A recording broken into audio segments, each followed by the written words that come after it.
It was a rainy night in Michigan, and in that small town lined with old oak trees that seemed to bend over the houses as if whispering secrets, the body of Lucy Price was found lying in her own kitchen, a drizzle of blood leading from the front door down to where she lay, cold on the tile floor.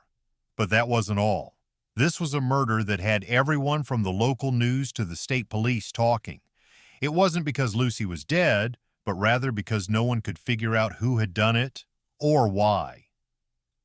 Lucy Price was a 32-year-old schoolteacher who had gained respect from everyone because of her outstanding personal kindness, warmth, and smile that could lighten up even the gloomiest of rooms. She had what should have been a perfect life. Married to Jerry Wilder, a local respected contractor, they lived in a nice home, had friends, and a reputation for throwing the best barbecues on the block. But behind the curtains of this idyllic life, things were far from perfect. The police initially suspected Jerry, as many times they do, the spouse. Jerry had been away that night, or so he said, visiting a client in another town. His alibi seemed really solid. Multiple people had seen him at the client's home. But as the detectives dug deeper, they found cracks in Jerry's story. Whispers came up about the marriage between Jerry and Lucy not being as happy as it seemed. The neighbors reported screams in the middle of the night and seeing Jerry coming out of the house, fuming many times.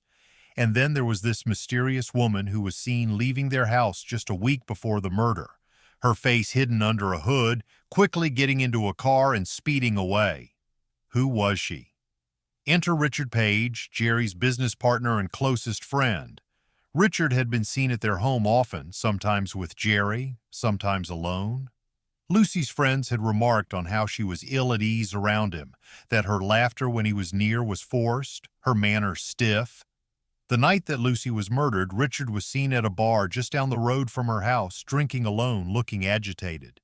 When the police questioned him, he was defensive and nervous, his hands trembling as he spoke of the deceased. "I was there, yes, but I had nothing to do with it," he swore. "Lucy was my friend. Jerry is my friend. I couldn't." But the longer the detectives questioned him, the more they could sense that Richard knew things he shouldn't.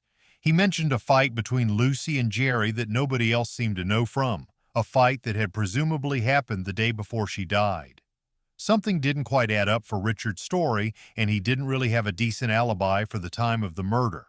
There was Maria Anderson, too, who was Lucy's best friend. Maria was devastated by Lucy's death, but there was something strange about her grief. She seemed almost relieved. It emerged that Maria had been going through a tough divorce, leaning heavily on Lucy for support. But Lucy, it seemed, was not just a friend to Maria, she was also a confidant to Maria's soon-to-be ex-husband, Andrew Carlos. And Andrew had been seen leaving Lucy's house more than once, many times late at night when Jerry would be out of town. Andrew Carlos, by contrast, was a slick, cutting-edge, driven attorney known for his affable yet cutthroat courtroom style.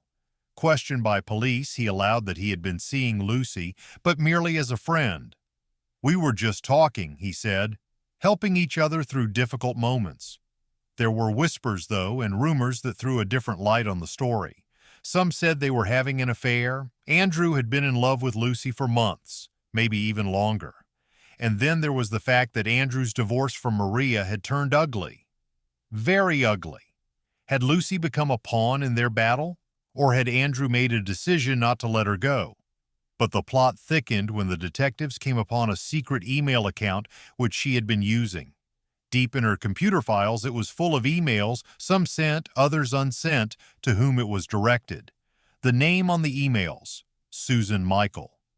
Nobody knew a Susan Michael in or around town. The emails were passionate, desperate, some filled with love, others filled with anger and frustration. They spoke of secrets, of betrayals, of a plan to leave Jerry, to start over, to run away with her. Was Susan Michael the woman who had been seen leaving Lucy's house a week before the murder? And who was she to Lucy? The emails suggested they were more than friends, much more. Was Susan in love with Lucy? Did Jerry find out? Did Richard? Or maybe Andrew? The detectives were baffled. Every turn in the investigation brought a new twist, a new suspect, a new motive. Theories were abundant. Each person had their own idea of what was occurring. Some stated Jerry knew of Lucy's affair with Susan and murdered her because he was so infuriated. Then there were those who did not like Richard, claiming he was jealous because he was in love with Lucy himself and just snapped when he realized she would never be his. Then, of course, were those who felt that Andrew was the brains behind the whole thing and that he had manipulated them all, pulling the strings from behind the scenes. But one did seem to know more than she was letting on. Anna Jackson was Lucy's neighbor, and she had always kept to herself, a quiet woman with a sad smile. But in the days since the murder, neighbors had seen her pacing in her yard, talking to herself, looking anxious. When police finally approached her, she seemed reluctant to talk. "I don't want to get involved," she said initially, but when they pressed her, she finally broke down. "I saw something that night," she whispered, her voice shaking. "I saw a man leaving Lucy's house, but it wasn't Jerry or Richard or Andrew. It was someone else, someone I didn't recognize." So, this mystery man, who was he? Why was he in Lucy's house that night? The detectives had become even more baffled now than before. The further they dug, the blacker the secrets they got. And as they pieced clues together, they began to realize that Lucy's death was only the tip of an iceberg. There was something far more sinister lurking beneath the surface, something that threatened to tear the very fabric of the whole town asunder. The investigation continued, each day revealing new revelations, new suspects, new questions. And the deeper the detectives went into the lives of those closest to Lucy, they began to wonder if this was truly a crime of passion, or something so much more calculated. Could it be that the death of Lucy was part of some big, greater conspiracy, one reaching far beyond the small town of Willow Creek? Only time would tell. The investigation was heating up. New evidence coming to light and old secrets unraveling made the detectives feel the heat rise. Anna Jackson's mysterious statement of having seen a mystery man leave Lucy's house on the night of the murder was like a bombshell. The snag was, she couldn't describe him.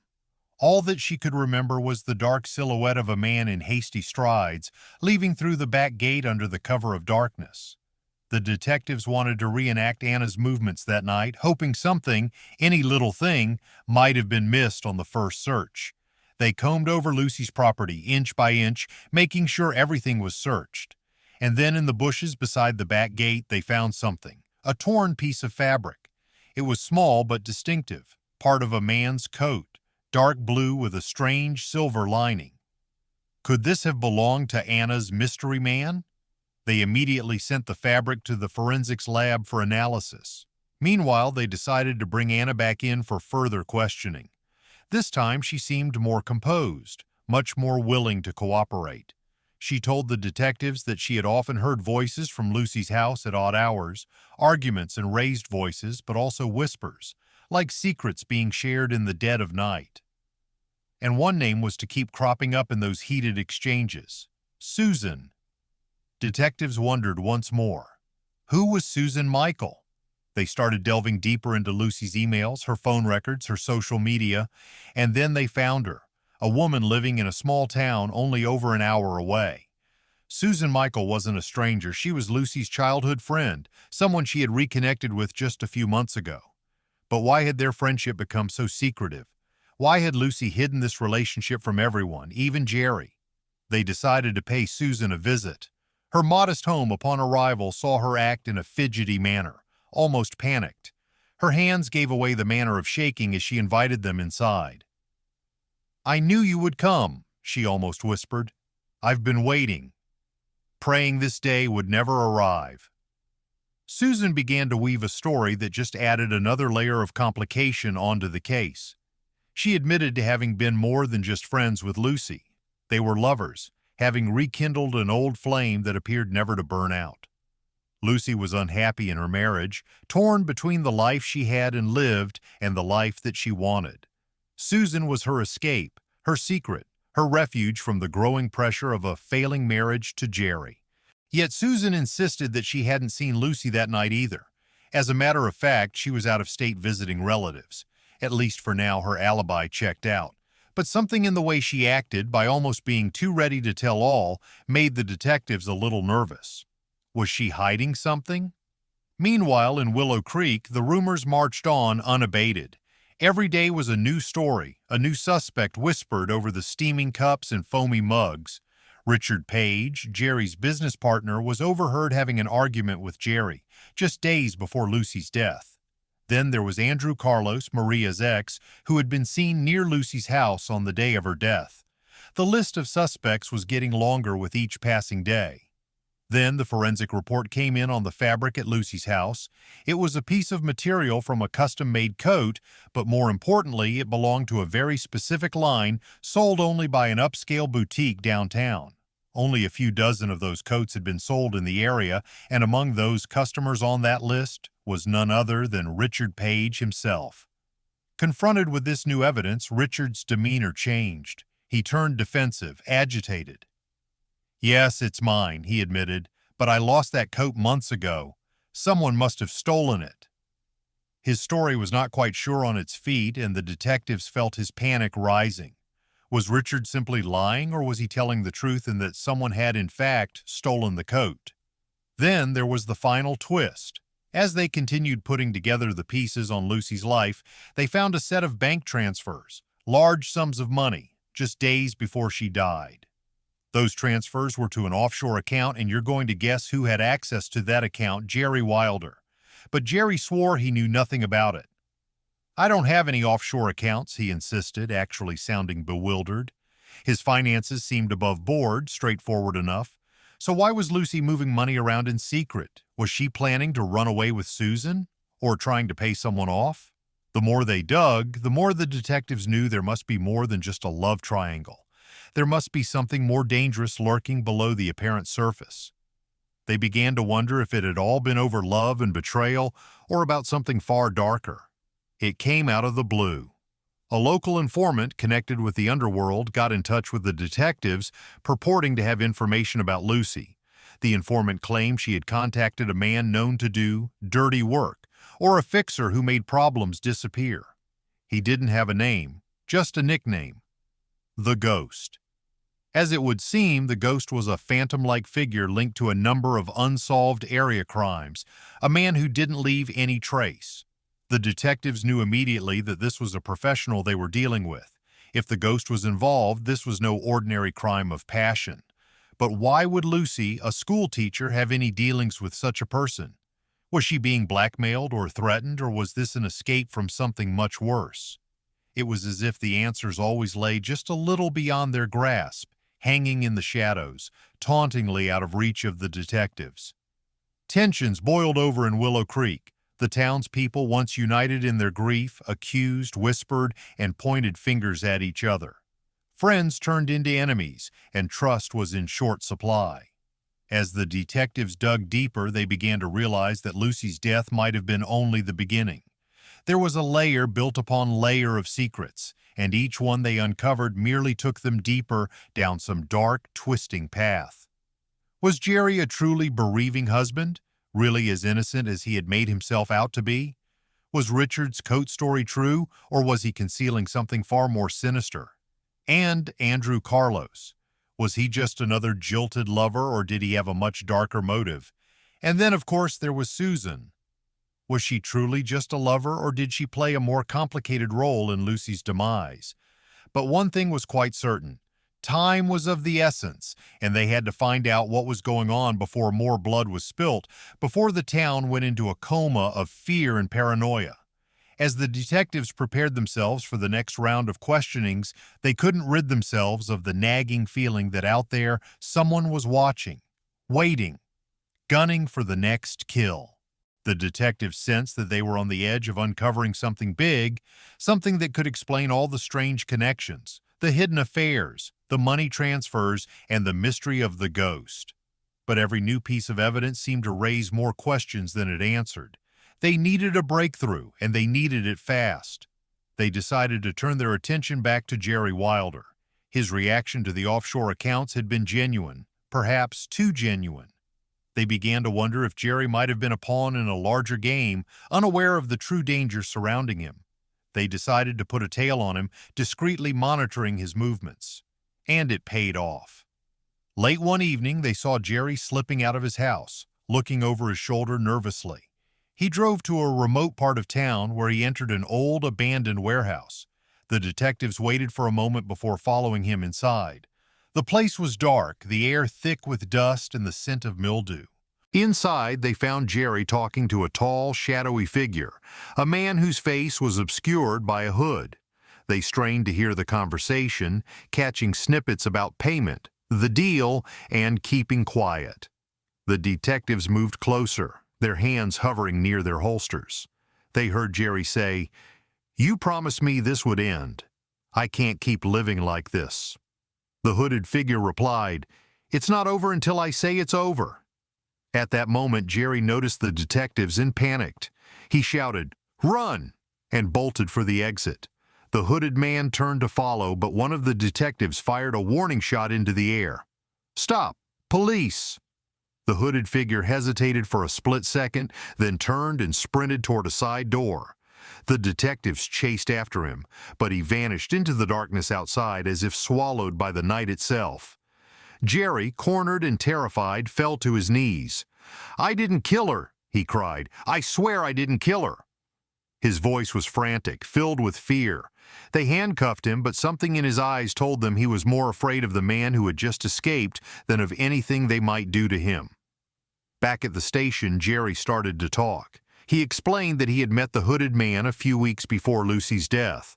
Lucy had been receiving threats, anonymous letters left in their mailbox, strange phone calls late at night. She became paranoid, convinced that someone was watching her every move.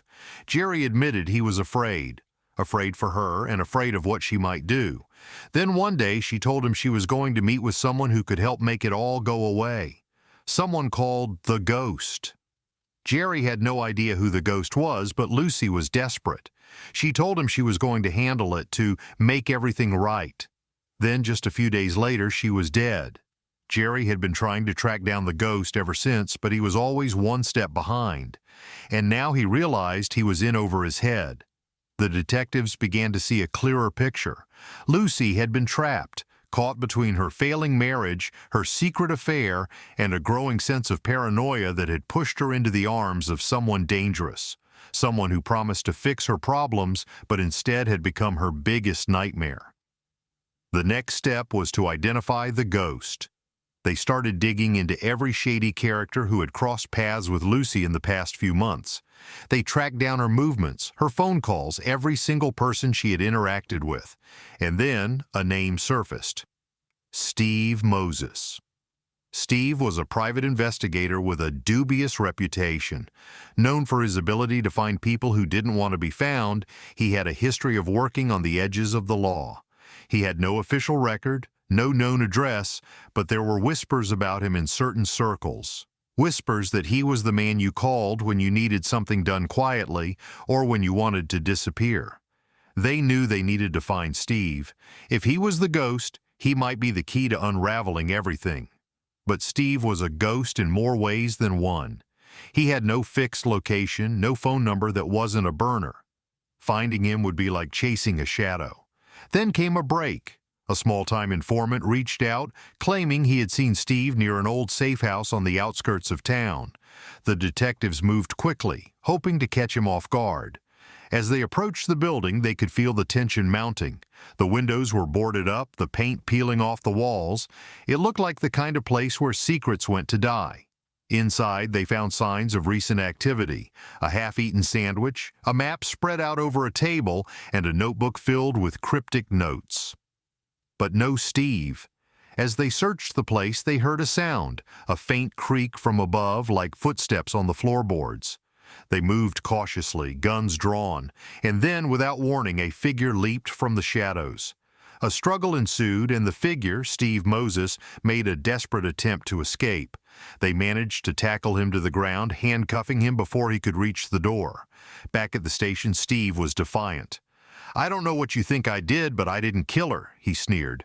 "I was just hired to keep an eye on things. That's all." "Hired by whom?" one detective demanded. Steve's expression flickered with uncertainty. "I can't tell you that. They'll kill me." The detectives leaned in. "Who? Who will kill you?" Steve hesitated, then muttered, "I don't know their real names." I never do. But this time was different. The woman who hired me, she was scared. I don't think she meant for any of this to happen. Who was she, Steve? He looked up, his eyes filled with fear. Her name was Maria Anderson. The room went cold.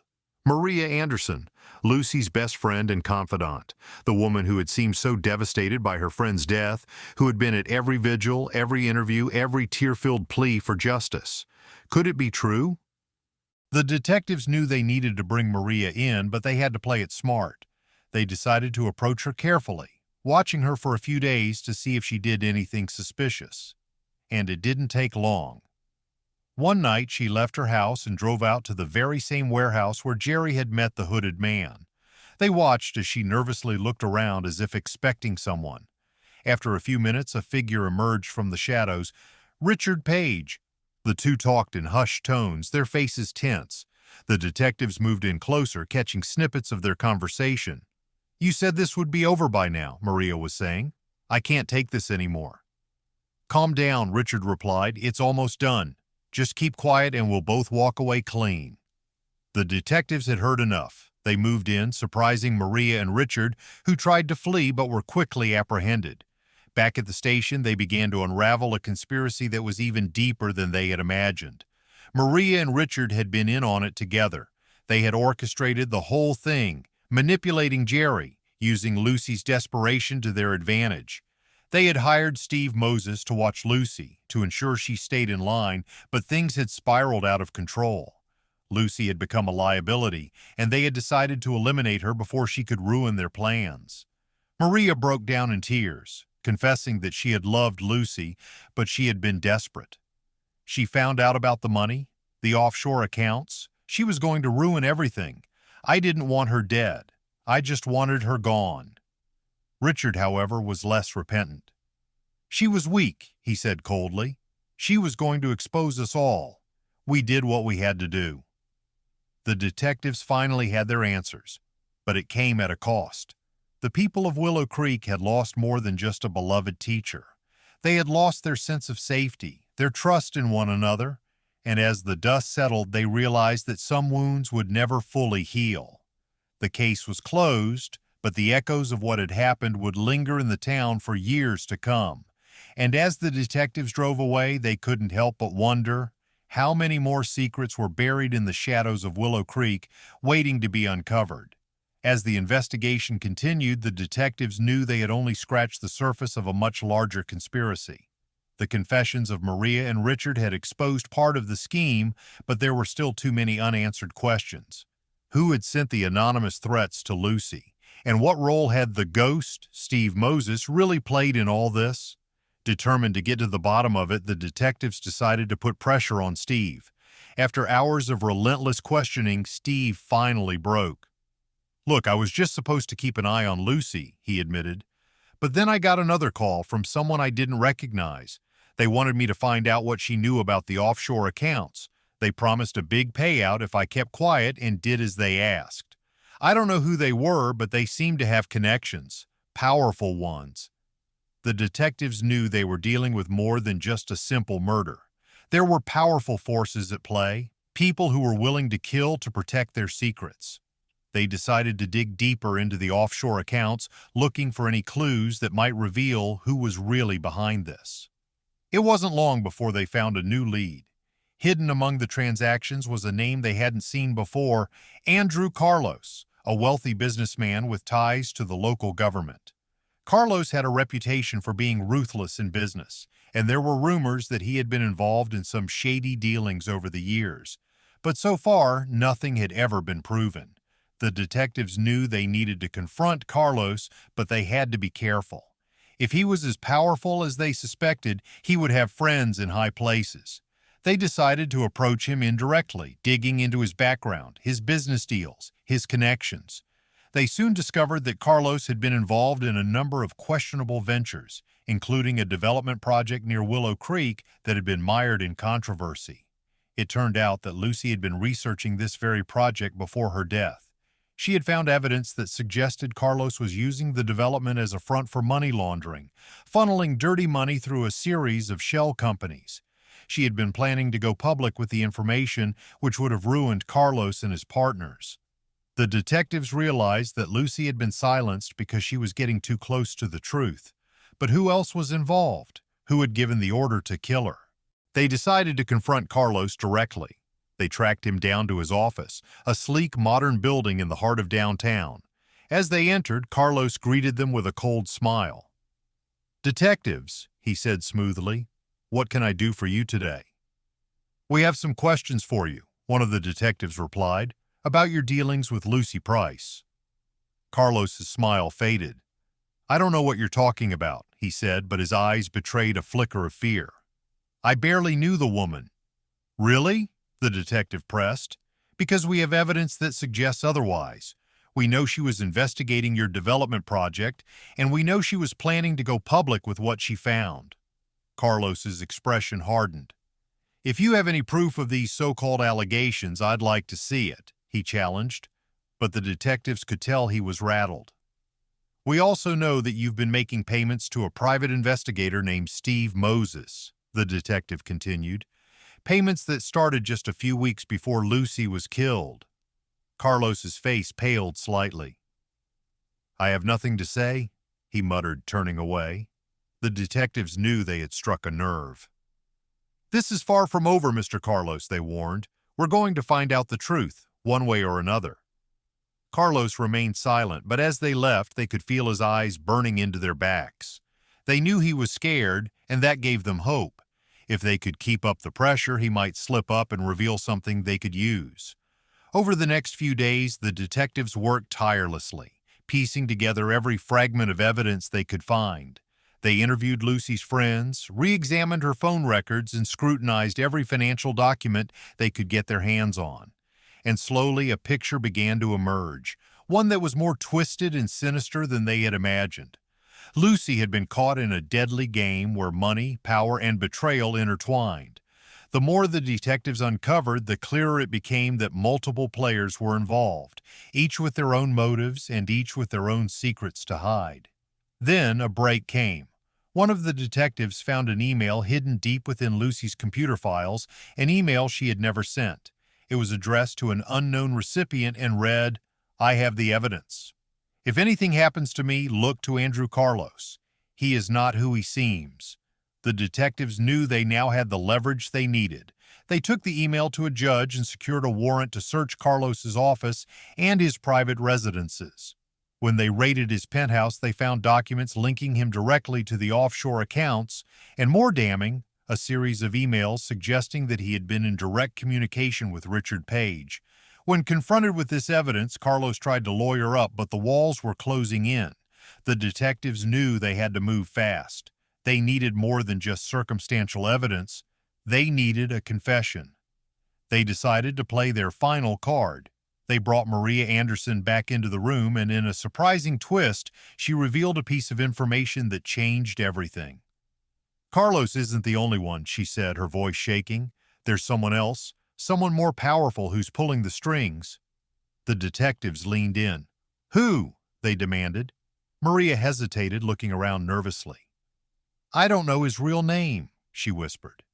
"They just call him the broker." The detectives felt a chill run down their spines. They had heard whispers of the broker, a shadowy figure who operated in the darkest corners of the financial world, known for brokering deals that were always off the books, always secret. No one knew who he was or what he looked like, but everyone feared him. "How do we find him?" the detective asked. Maria shook her head. "You don't," she said. "He finds you." The detectives knew they were now deep into uncharted territory. If the broker was involved, they were dealing with forces beyond their understanding. But they also knew they couldn't back down. Lucy Price deserved justice, and they were the only ones who could deliver it. They decided to take a risk. They leaked the story to the press, revealing everything they knew about Carlos, Richard Page, and the mysterious broker. They hoped the exposure would force someone's hand, make them panic and make a mistake. The gamble paid off. Within hours, Carlos was on the move, trying to board a private plane to leave the country. The detectives intercepted him at the airport, arresting him before he could flee. Back at the station, Carlos finally broke. "You don't understand," he said desperately. "I was just doing what I was told. The broker, he's the one in charge. He's the one you want." With Carlos in custody, the detectives knew they were getting closer, but they also knew they were now playing a very dangerous game. They had stirred up a hornet's nest, and whoever the broker was, he would not go down without a fight. And as they prepared for what was to come, they realized that the true mastermind behind Lucy Price's death was still out there, lurking in the shadows, watching their every move, waiting for the perfect moment to strike. The detectives knew they were running out of time. The arrest of Andrew Carlos had sent shockwaves through the hidden network they were now entangled in, and it was only a matter of time before the broker made his next move. They decided to use Carlos as bait, setting up a controlled environment where he could communicate with his mysterious handler under their watchful eyes. Carlos, terrified and desperate, agreed to cooperate. He sent a message to the broker pretending to negotiate his escape. They chose a location for a supposed drop, an abandoned warehouse on the outskirts of town, a place where deals had been made and broken before. The detectives set up surveillance, positioning themselves to capture the broker or at least identify who he might be. Hours passed in tense silence as they waited. Just when they began to think it had all been a dead end, a car pulled up to the warehouse. A figure stepped out, a tall, imposing man dressed in a dark suit, his face partially concealed by the shadows of the dimly lit building. He moved with a calm confidence, as if he knew he controlled the situation. Carlos stepped forward, nervously glancing back at the detectives hidden nearby. "I did what you asked," he said, his voice trembling. "Now help me get out of this mess." The broker chuckled softly, his voice deep and unyielding. "You've been careless, Carlos," he replied, stepping closer. "You brought them right to me." At that moment, the detectives sprang into action, lights flashing and voices shouting commands. "Freeze! Hands in the air!" But the broker was ready. He reached into his coat and pulled out a gun, aiming it directly at Carlos. Before anyone could react, a shot rang out. Carlos fell to the ground, a look of shock frozen on his face. Chaos erupted as the detectives returned fire, bullets ricocheting off the walls of the warehouse. The broker moved with precision and skill, weaving through the shadows, taking out one of the lights, creating more confusion. But Detective Hayes had anticipated this. She had a backup team waiting, and they quickly surrounded the building. "There's no way out, broker," Hayes shouted into the darkness. "Give yourself up now." Silence fell. For a moment it seemed like the broker had vanished into thin air. Then a calm voice echoed back. "You think you've won, detective, but this is just the beginning." Hayes felt a shiver run down her spine. The broker's words were chilling, but she held her ground. "You're surrounded. There's nowhere to go." Then, with a sudden burst of movement, the broker dashed towards a side exit. Hayes's team moved in quickly, but he was fast. Too fast. Just as he reached the door, a shot rang out. The broker staggered, clutching his side. Hayes saw her chance. She rushed forward, gun drawn, shouting, "Stop! Don't move!" But the broker, even injured, managed to slip through the door and disappear into the night. The detectives chased after him, but the darkness swallowed him whole. They searched the area for hours, but he was gone. They found his car abandoned a few blocks away with nothing inside that could identify him. It was as if he had vanished into thin air. The only clue they had was a small piece of paper found in his car, a handwritten note that read, "Until next time." Carlos was dead, and the broker was still at large, but the evidence they had gathered was enough to dismantle his operation.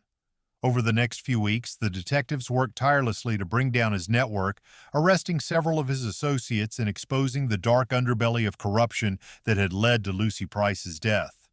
But the case remained unsolved in the way that mattered most. Lucy's family and friends were left with questions that might never be answered, haunted by the shadow of a man who had slipped through their fingers. Detective Hayes knew they had come close, closer than anyone else had ever gotten. But in the end, the broker was still out there, a ghost in the shadows, watching, waiting, and as long as he was free, no one in Willow Creek, Oregon could ever truly feel safe again. The detectives closed the case, but the story didn't end there. For weeks, rumors circulated about sightings of the broker, about mysterious men who asked too many questions and disappeared before dawn. Hayes kept the note on her desk, a reminder that the past was never really over, that some secrets refused to stay buried. And somewhere, far away, a phone rang in the dead of night. A voice answered, calm and composed. "Yes," it said, "I'm listening." The game was not over. Not yet.